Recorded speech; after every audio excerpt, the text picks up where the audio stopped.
Alright, magandang araw mga kababayan. Welcome back dito sa AJ Commentaries. Kamusta po kayo? Sana nasa mabuti kayong kalagayan. At kung hindi pa po kayo nakasubscribe mga kababayan, sana po mag-subscribe po kayo, mag-comment, mag-like. At sama-sama po tayo at sabay-sabay tayong mag-aral, matuto, magbigay ng ating mga opinion sa politika at gobyerno ng Pilipinas. So, napag-usapan natin kanina yung nangyari sa INC Rally, yung kanilang mga panuntunan at kanilang mga pinaglalaban na pinunto natin yung batas patungkol sa plunder. Pero ngayon, pag-usapan pa natin, himayin pa natin kaunti yung nangyaring rally. Ito kay day 2, kung saan sila ay nagkaroon na nga ng permit. Kasi alam naman natin lahat, walang permit yung kahapon, binigla nila, na para bang sila lang ang tao sa mundo, binigla nila, binarahan nila mga kababayan yung mga daan. Kaya may mga pananagutan niya, kailangang imbestigahan yan. Tandaan po natin mga kababayan, dahil sa ginawa nilang yan, nang walang permiso, nilabag nila yung BP 880, yung para sa ating panuntunan para sa mga gagawa ng rally. Kaya kasi walang permit yan eh. Yung mga estudyante hindi nakapaganda, hindi nakapasok sa eskwelahan, yung mga nagtatrabaho na hindi nakapasok, hindi kumita dahil sa kanilang walang um, walang pagkilala sa batas mga kababayan. Sinasabi nila kailangan sundin ng batas, pero obviously kahapon sila mismo ang nagpatunay na hindi sila sumusunod sa batas mga kababayan. At hindi lamang yon, pati ang mga ambulansya na kailangan makapunta sa dapat puntahan, naharangan din. Dahil lamang sa rally na ang pinaglalaban ay isang tao, hindi karapatan ng mga mamamayan, kundi isang tao mga kababayan. Ngayon, sasabihin nila na ito ay para sa bayan, kaya nasabi nila selective justice ang bintang nila. Sa selective injustice ang bintang nila sa gobyerno, pero lumalabas naman ayaw nila pa kasuhan yung miyembro nila na umaamin sa krimen. Dahil si Marcoleta ang umamin sa kanyang pagtanggap ng 75 million nung siya'y kongresista pa. Kaya na-shortcut yan eh. Kasi ano pang kailangan mong ebidensya eh. Inaamin na live sa TV yung inamin niya. Ngayon, ang tanong natin, yung bang rallying yan, nangangahulugan ba yung 13,000 kahapon at ngayon ay nasa 4,000? Solid at kayang pabaksakin ng gobyerno? Ang paniniwala nga natin dyan mga kababayan, involuntary ang pagpunta ng mga tao dyan eh. Alam naman po natin ang INC mga kababayan, nagkakaisa lagi as much as possible, kaya nga may block voting sila na ating kine-question.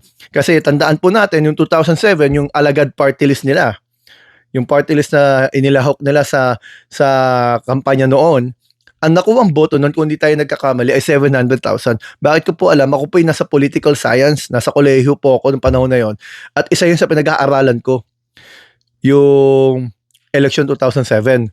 Mga kababayan, 700,000 ang nakuwang boto. Ang deklarasyon nila noon, nasa 2 million sila o 2 million ng mga botante nila. So dalawa lang po yan mga kababayan. Hindi sinusunod yung ministro ng mga miyembro o wala silang 2 milyon nung panahon na yon. Kasi bakit kung 2 milyon deklarasyon nyo na botante ninyo at may deklarasyon kayong block voting, dapat 2 milyon din lumabas sa boto ng party list ninyo. Hindi, 700,000 nun eh. But anyway, mga kababayan, kung talagang para sila sa katotohanan, bakit hindi nila hayaan si Marcoleta paliwanag ang kanyang karapatan at sarili sa korte? Bakit sila nandiyan sa rally na walang permit? Pero ngayon, may permit na ngayong araw. Kasi ang punto po natin dyan mga kababayan, itong rally na to, hindi siya, para sa atin hindi siya voluntaryo. Kasi, syempre, yung iba dyan sumunod na lang kasi sinabi ng ministro, kailangan pumunta kayo dyan ng ganong oras. So, di nagpuntahan siguro dyan. Ang katunayan natin, mga kababayan, ultimo mga placards nila, halatang organized eh. Pareho, halatang may gumawa, halatang planado in a way na may organizer. No? Inorganic eh. Hindi siya yung mga taong bayan na lumabas sa pintuan ng bahay nila at sumama dyan. Yun ang po ang punto natin. Ngayon, ang tanong natin dyan, bakit yung selective justice na sinasabi nila, para bang tila bawal silang kasuhan kapag may nagawa silang mali? Hindi po ba dapat yan mismo, selective justice na yan, yung pag-rally nila dyan na walang permit, dapat nga yan, disperse na eh. Dahil walang permit kahapon eh. Ngayon, ang katwiran nila, kung pupuntahan natin yung kaso ni Marcoleta, na ayaw nila ipasampa, inaamin ng tao, tumanggap siya ng 75 million nung siya'y kongresista sa 3 tao, lahat yun elemento ng plunder mga kasama.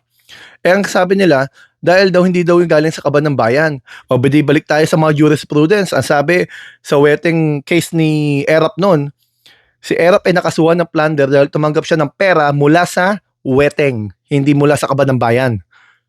Bakit tinanggap yung kasong yon? Kasi malinaw po sa Republic Act 7080, hindi kailangan maging kaban ng bayan. Kahit private fund yan, basta yan ay lagpas 50 million, ikay nakaupo, ikaw yung public officer, kahit pag-gift yan, pasok yan sa kaso ng plunder. Bakit na shortcut si Marcoleta? Inaamin niya Sinabi niya sa TV, kada daldal niya, dahil kagustuhan niyang malusutan yung election offense. Kaya naman sabi ng COMELEC, walang election offense kasi natanggap niya yung pera bago ang campaign period. O yan ang napuntahan niya. Ngayong second day rally nila, ang pinaglalaban nila pa rin, itong isang tao na imbes na humarap sa hukuman at patunayan ng kanyang sarili, pinoprotektahan nila. Of course, alam naman natin yan, may connection sa impeachment trial. Maaaring sinusubukan nila yan kung kaya nilang ma-destabilize ang gobyerno. Kung kaya nilang hanggang siguro lalabas ulit yan sa election, sa impeachment trial time. Ngayon, ang pakiwari natin, there is no serious threat na mapabagsak ang gobyerno. Unang-una, naglabas na yung PNP at AFP ng kanilang mga statements. Pangalawa, yung Canada trip ni Pangulong Bongbong Marcos ay tuloy. Bakit po kailangan matuloy? Kasi kung yan ay umatras, at lalo na kapag inatras nila yung ikakaso nila na i-declare na kay Marcoleta, magiging lame duck ang gobyerno natin, mga kababayan. Lalabas, takot sila sa isang grupo na kayang mag-rally basta-basta ng walang permit at di nyo pwedeng kastiguhin. Kasi show of force yan Pero walang serious threat. Kasi totoo lang, kung sumama iba-ibang grupo dyan, sinasakyan na nga nila Cayetano at nila Marcos nila Jaime Pero kung yan sinamahan ng iba-ibang malalaking grupo, yun yung posibilidad. Pero obviously, pagdating ng trial, dadami yan dahil nandyan na yung hindi lang si Marcoleta ang pinagtatanggol nila, kundi yung Duterte na mismo, yung mga DDS maglalabasan dyan. Ang problema, parang nag-backfired yung nangyaring rally. Ang dami nagalit sa INC, instead of winning sympathy, mga kababayan, na-turn off ang mga tao. Bakit? Isipin po ninyo yung mga estudyanteng gustong pumasok, hindi nakapasok kasi binigla nila. Yung mga nagtatrabaho, yung mga may kailangang gastusin para sa pamilya, nabitin, lalo na yung mga drivers. Ang mga ambulansya, lalo na mga kababayan, isipin mo, may mga obligasyon, mga importanteng gagawin yan, na ipit. Dahil lang binarahan nila yung mga daanan. Kaya may pananagutan yan. Naniniwala tayo, kailangan kasuhan ng mga dapat kasuhan yan. Marami nagalit, mga kababayan. Dahil dyan, dahil sa kanilang paglabag sa ating batas na sinasabi nila dapat daw sumunod sa batas, pero sila numero 1 hindi sumusunod sa batas. Inistorbo nila maraming tao, mga kababayan dahil lamang sa isang tao. Yun ang irony. They are fighting for accountability, for transparency. But how can you fight for accountability, mga kababayan, when you're moving for exemption from accountability? Ano ibig sabihin natin? Gusto mo na accountability, pero ang sinasabi mo sa amin, hindi pwedeng managot si Marcoleta, hindi siya pwedeng questionin, hindi siya pwedeng idemanda kahit na inaamin niya yung krimen. Anong klase yun? Anong klaseng logic yun? The rally would want, you know what, the rally would not be an exemption from liabilities, from accountabilities. Dapat ang rally ay para sa katotohanan. Kung kayo ay para sa katotohanan, no one is above the law, mga kababayan. Kahit ano pang grupo ninyo. Kung yung hindi nga umaamin, kinakasuhan ito pang umamin. Inaamin niya panood naman natin yan, mga kababayan. Sinasakyan na nga sila nila Cayetano at nila Marcos at doon tayo di makapakali yung sinasabi nilang hindi naman galing sa kaban ng bayan. Ano kung di galing sa kaban ng bayan? Kailangan ba nasa kaban ng bayan? Di basahin ulit natin yung Republic Act 7080, malinaw naman doon. Sa Article 1 at sa Article 2, malinaw naman. O Section 1 and Section 2. Malinaw naman doon. Kaya nga nagdududa yung iba bakit daw nakalusot yung biglang dami ng tao. Eh yun, kasi pinagbibintangan niya yun kasi yung NCRPO chip pala ngayon INC. Bagamat nagdeklara siya na para siya sa taong bayan at hindi siya kikiling, siguro yun kaya napagbibintangan yung tao. Ano?